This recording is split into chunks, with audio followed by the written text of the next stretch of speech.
Jangan-jangan di bawah kami ini nanti ada terowongan kalian. Selagi tanahnya belum kita gunakan, hasil buahnya silakan tetap diambil. Memang dalam kondisi pekerjaan tidak banyak dan kondisi pandemi seperti ini, hampir kegiatan nggak ada, ya rekrutmen memang masih kurang. Kami tidak memusuhi siapa ya, tapi orang-orang yang menolak tambang.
Untuk peraturan kita masuk ke dalam, tadi teman-teman semua sudah diinduksi ya, dilakukan briefing, induksi untuk mengetahui kondisi di lapangan, terus menggunakan APD lengkap, ini sudah ada sepatu safety, ada face, menggunakan kacamata dan helm.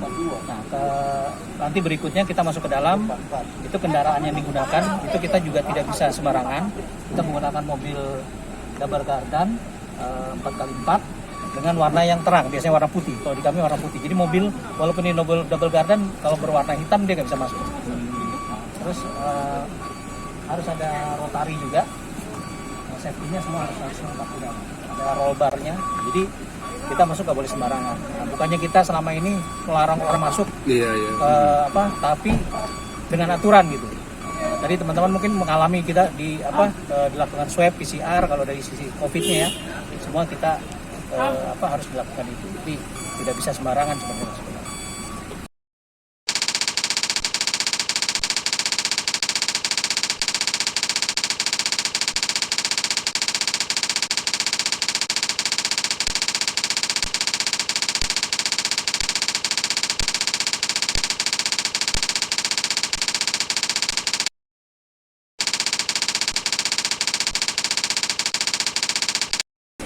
Ketika tambangnya belum jalan, kita agak sulit membatasi mereka mundar-mandir karena aksesnya kita belum tutup. Satu.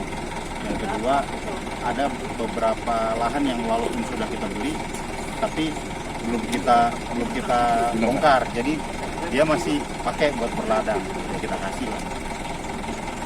Kalau udah kita bongkar, tentu dia nggak bisa di situ lagi kan.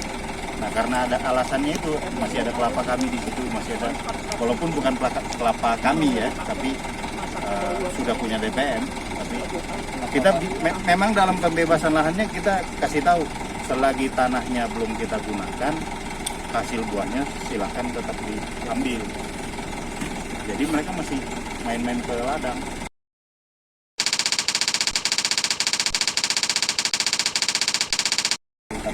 Ada, kalau batas IPPKH ada, tapi biasanya batas terhadap tanah warga itu patoknya udah hilang. Jadi antara pemilik A ke B itu batas-batasnya udah hilang. Jadi kita punya database soft copy aja, SHP kan, koordinat, kita pegang itu aja. Jadi waktu kita ngukur lahan dia, kita panggil kan pemilik lahan si A, si B, si C, si D, semua yang berbatasan sama dia kita panggil. Bapak batasnya mana? Ini sepakat di sini berdua yang batas sepakat. Oke, kita patok. Udah pakai GPS kita ukur, ini koordinatnya sekian, masukin data. Terus mana? Semua begitu. Nah, kebanyak ini kan kita masuk dalam kawasan hutan lindung nih Bang. Jadi memang nggak ada bukti kepemilikan di sini biasanya. Jadi kalau karena nggak bisa muncul sertifikat kan.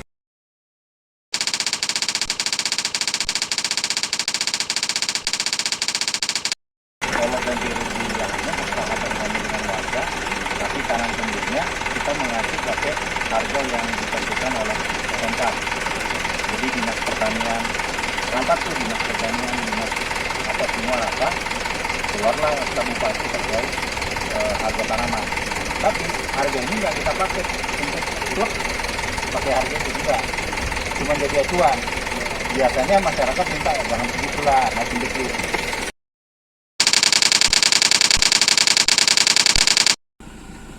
Jadi nanti bang, ini hasil di sini batu masuk ke prosesnya, masuk ke crusher masuk ke mill, dihancurin baru masuk ke pabrik flotasi. Flotasi itu dia pengapungan. Jadi mineral berharga diikat sama bahan kimia, diapungkan di atas, yang tidak berharga turun di bawah. Nah ini yang di atas diambil. Nah hasil dari flotasi di sini dia berupa konsentrat. Nah nanti konsentrat, jadi kalau kadar timah dan timah hitam dan seng di dalam batuan itu misalnya sekian persen, ketika sudah jadi konsentrat dia meningkat dari 1 ton konsentrat itu, tadinya 1 ton batu nilainya sekian persen, nanti jadi 1 ton konsentrat nilainya kadarnya naik, karena yang pengotornya udah lebih banyak kebuang kan, tapi belum murni, masih konsentrat. Belum bisa kalau mau dimurnikan pabrik berikutnya. Jadi memang rencananya belum sampai pemurnian di sini. Tidak sampai smelter.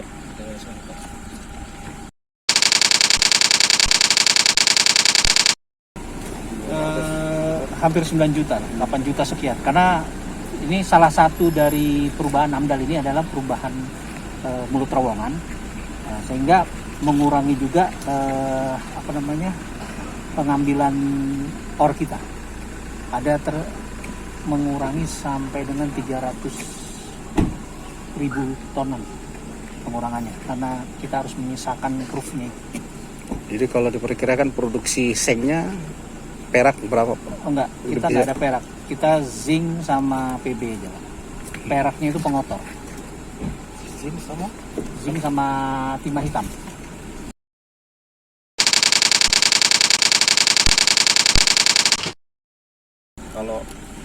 Kalau DPM targetnya aja DPM itu cuma DPM ya, itu 500 orang. 100 orang. Kalau target DPM. Nanti kan ada kontraktor kan. Yang banyak itu nanti di kontraktor. Subkon lah. Iya.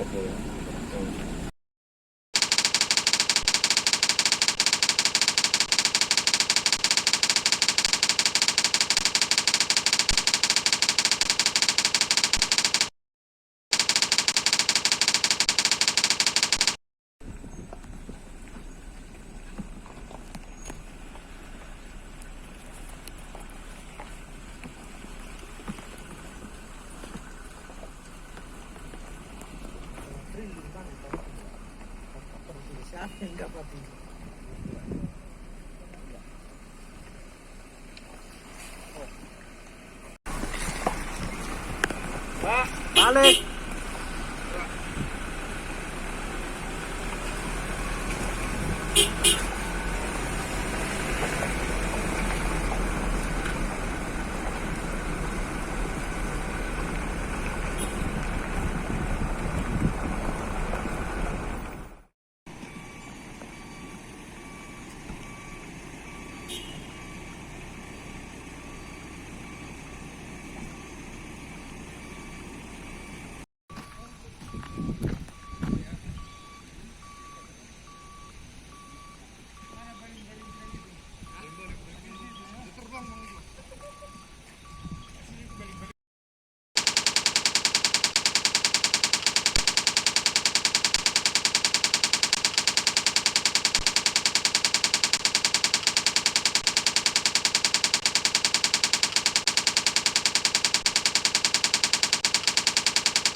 Ini nanti rencananya kalau target kita sampai dengan itu di 700 nanti.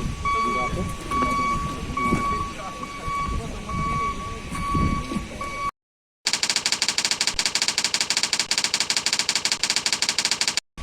Jadi kadang-kadang ajak masyarakat yang diplesetkan nih, ada dari pihak tertentu yang inilah ya memplesetkan bahwa kita melakukan pembora buat terowongan sampai kadang-kadang di Bonian itu saya pernah sosialisasi, itu masyarakat bilang jangan-jangan di bawah kami ini nanti ada terowongan kalian gitu. Nah, sedangkan kos untuk membuat terowongan itu tinggi, nggak mungkin kita kalau memang ada ornya di sana di Bonian, kita pasti akan mendekati di mana ornya. Jadi nggak mungkin kita dari sini ngebor terus bikin terowongan sampai di bawah di Bunian atau sampai di Pandiangan itu orang. Karena ini kalau kita di tambang itu pastinya. di tambang itu dikenal ada istilah pit limit, batas tambang. Jadi pit limit itu nggak boleh dilewati. Nah, pit limit itu dimuat di dalam dokumen studi kelayakan, dalam AMDAL dimuat. Dan itu kan dokumen publik ya AMDAL itu, jadi kita nggak bisa bohong.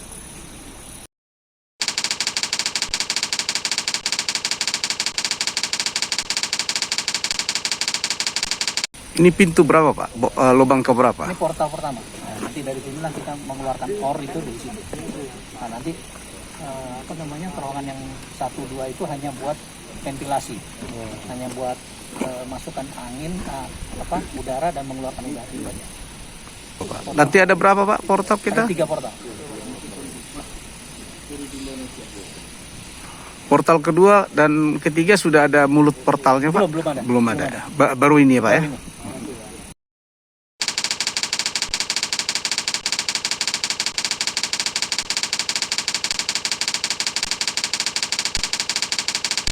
Jadi Bang, misalnya kalau kita jalan naik kendaraan, itu speedometernya 750 meter maksudnya. Tapi kalau kedalaman or di bawah itu sekitar 250.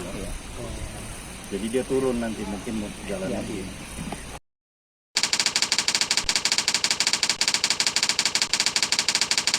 Oh, justru bagus Bang.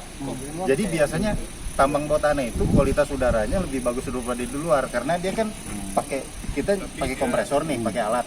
Kita ukur oksigen berapa, ini berapa. Kalau di sini kan sembarang ini, ya kan? Ada orang bakar sampah, ada bakar apa.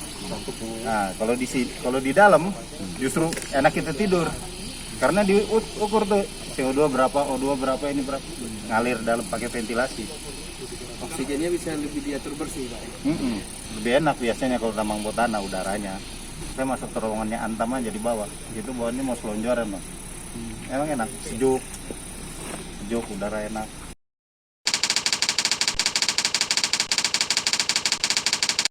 Jadi kalau ini Pak sekarang berapa meter yang terbuka ini? Baru 5 panjang ke dalam. Baru 5. Batas ini beton ini aja Pak. Itu Pak, itu kan kelihatan batu. Itu batu depannya tuh. Itu lereng itu Pak. Ini kita nambah kanopi aja ini. Bukan ngebolongin batu. Nah jadi ini belum, ini kan tadi kata beliau ini kan masih begini Bang. Ini tambahin kanopi aja begini ke depan. Ininya belum dibongkar. Itu batunya masih kelihatan tuh.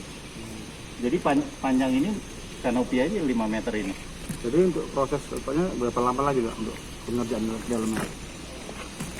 Kalau target kita development itu sekitar 1,5 tahun lah ya. Sekitar hitungannya 18 bulan. Itu target development. Tapi nggak tahu nanti tercapai atau enggak. Karena pasti kendala ada. Itu kalau sudah studi kita nanti Kabinum AMDAL, kita sudah jalan ini, target kita 18 bulan. Berarti 2022 sudah bisa pengiriman konsentrat pertama sekali, kira-kira seperti itu Pak? Targetnya betul Pak, targetnya di 2022 akhir target itu. Tapi kan kita ada pengolahan juga Pak. Ada pengolahan, ini kan kita membuat pabrik pengolahan dan segala macam. Nanti kan paralel semua kerja nih Pak. Ada yang bikin terowongan, ada yang bikin, karena kan di terowongan ini dibikin jalan tambang masuk ke dalam belum dapat or. Jadi belum ada yang bisa diolah di pabrik kan. Jadi materialnya paling ditempatkan di suatu tempat. Nanti sampai orang bikin pabrik, bikin camp, bikin macam-macam. Nanti termasuk nanti tower telekomunikasi dibuat di sini. Nah manfaatnya buat orang sekitar ya paling sinyal jadi tadinya nggak ada jadi ada. Berarti kalau ada pabrik olahan masyarakat lebih banyak tenaga kerja Pak ya? Iya. Karena yang salah satu yang banyak itu di pabrik. ketika ini bekerja udah mulai semua, pasti menyerap tenaga kerja pasti.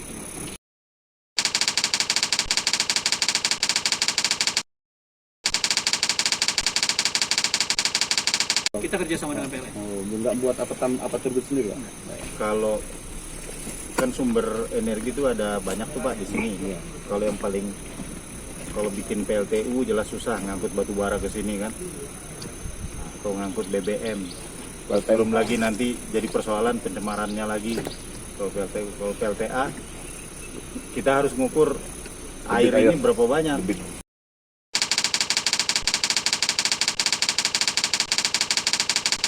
Soal pembangunan infrastruktur jalan Pak, gimana Pak kira-kira Pak? Kan ini kan konsentrat nanti akan dikirim ke Kalimantan. Tentu butuh akses transportasi. Nah sementara ini kan nanti pasti menggunakan kendaraan-kendaraan berat dalam hal ini. Gimana Pak persiapan soal pembangunan infrastruktur jalannya dan bisa nggak tercapai hingga akhir 2022 kelak Pak? Untuk yang di luar ya? Di luar Iya. Di luar Dari lokasi, Parongil ke ya, Sidikalang. dari Parongil sampai Sidikalang memang kita sudah bicarakan juga dengan Pak Bupati. Tapi ini kemarin kita fokus dulu di Site, dalam, ya. sampai ini di dalam. Nanti sudah ada schedule kita. Ketika ini sudah berjalan, schedule-nya kira-kira kita pembangunan 6 bulan untuk jalan, baru kita lakukan.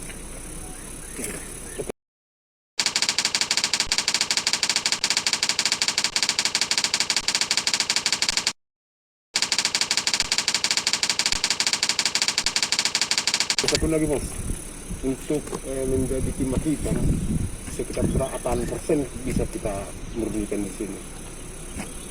Konsentratnya ya. Iya, berapa persen? Konsentrat itu kalau zinc kalau nggak salah ya itu sekitar 23%. PB-nya itu 16%, 15 sekian persen. Pemurnian untuk jadi zinc terpisah zinc dengan PB-nya. Nanti kita kerjasama dengan pihak luar. Iya, tapi di dalam negeri. Di lokasi ini juga? Enggak. Mungkin bisa jadi di provinsi lain, bisa jadi di pulau yang lain, Pak. Mungkin Kalimantan, mungkin di Jawa. Saat Kita belum ini tahu. yang sudah berjalan untuk pengolahan PB dan zinc itu di Kalimantan Tengah.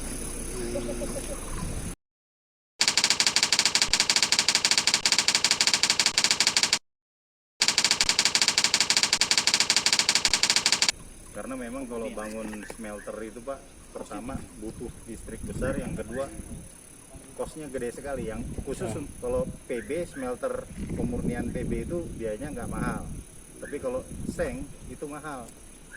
Nah itu kalau seng biasanya balik modalnya kalau orang bikin pabrik smelter itu bicara 20 tahun. Nah kalau ini umur tambangnya 7 tahun, belum balik modal kan untuk bikin smelter. Nah makanya pertama perlu kita upayakan pemurnian di luar, artinya di luar dairi. Kita cari lokasi pabrik yang udah jalan, kita menjadi supplier bahan ke mereka, bahan baku. Yang pertama, yang kedua kita harapkan ya umur tambangnya bertambah. Kalau umur tambangnya tambah, misalnya ketemu cadangan-cadangan lain di sekitar sini, terus tambahnya signifikan dan perusahaan kemudian mempertimbangkan misalnya untuk bikin pabrik sendiri, ya bagus kan gitu.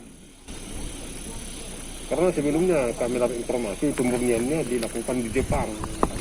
Oh nggak boleh? Nggak boleh, Bisa. aturan Harus di dalam undang-undang negeri. sampai sekarang kan belum diizinkan tuh Pak. Jadi kalau dulu sebelum keluar Undang-Undang Nomor 4 Tahun 2009 tentang Minerba, itu kan dikasih batas tuh di Undang-Undang Nomor 4 Tahun 2009 itu dikasih batas 5 tahun setelah undang-undang ini diundangkan, perusahaan tambang nggak boleh lagi jual raw material. Ditentuin kadar PB berapa yang boleh keluar, seng berapa, tembaga berapa, timah berapa, semua ditentuin. Nah yang nggak, kalau bisa memenuhi ketentuan itu boleh ekspor, kalau enggak olah dalam negeri. PP nomor berapa waktu itu ya? Yang terakhir tuh SBY itu terbitin PP. Kan ada ini 2014 ya. PP nomor 1 ya. Iya, betul. Itu tahun baru kalau nggak salah tuh. 2019 Tahun baru muncul itu PP nomor 1 tahun 2014 itu udah dilarang.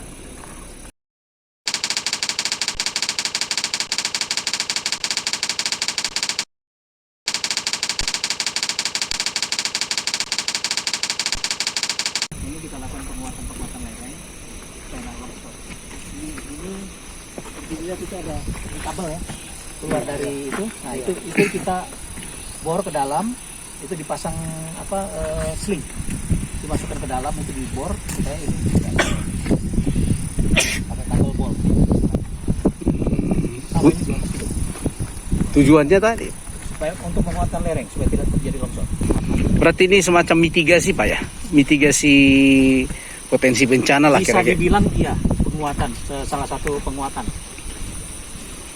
Berarti seperti sana tadi Pak ya, di Corla itu ya Pak ya.